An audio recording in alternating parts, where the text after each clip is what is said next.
తెలంగాణపై హైకమాండ్ స్పష్టత ఇస్తుందని ఎదురుచూస్తున్న టీ కాంగ్రెస్ నేతలకు పార్టీ పెద్దల మదిలో ఏముందో అర్థం కాక తల పట్టుకుంటున్నారు. తాము కలిసినప్పుడు తమకు అనుకూలంగా, సీమాంధ్ర నేతలు కలిసినప్పుడు వారికి అనుకూలంగా పార్టీ పెద్దలు మాట్లాడుతున్నారనే అభిప్రాయం టీ నేతలకు వచ్చింది. హైకమాండ్ తీరుపై గుర్రుగా ఉన్న నేతలకు అసలు ఈ సమస్యను తేలుస్తారా, నానుస్తారా అన్నది అర్థం కావటం లేదు.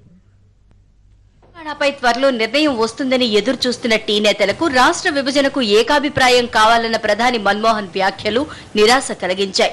ఈ నెలలో రాష్ట్ర విభజనకు అనుకూలంగా యూపీఏ నిర్ణయం తీసుకుంటుందని తెలంగాణ కాంగ్రెస్ నేతలు గట్టిగా నమ్ముతున్నారు. ఈ మధ్య ఢిల్లీలో జరిగిన కసరత్తు కానీ, పార్టీ నేతలు కలిసినప్పుడు పార్టీ పెద్దల నుంచి వచ్చిన ఫీడ్బ్యాక్ కానీ వారిలో ఈ నమ్మకం పెంచాయి. అయితే సిపిఐ నేతలు కలిసిన సందర్భంలో ప్రధాని చేసిన వ్యాఖ్యలు టీ కాంగ్రెస్ నేతల్లో అయోమయం సృష్టించాయి. కేంద్ర నిర్ణయం తీసుకోవడానికి సిద్ధంగా ఉన్నా డబ్బున్న సీమాంధ్ర నేతల ఒత్తిడికి హైకమాండ్ లొంగిపోతోందంటూ సంచలన వ్యాఖ్యలు చేశారు సీనియర్ నేత ఆమోస్.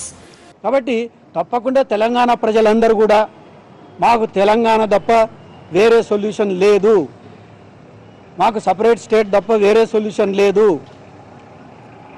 ఈ ప్యాకేజీలు పీకేజీలు అన్నీ కూడా మీ దగ్గరనే పెట్టుకోండి, మాకు అవసరం లేదు, తెలంగాణ తప్ప మాకేది అవసరం లేదు అనే పద్ధతిలో తెలంగాణ ప్రజలు ఉన్నారు.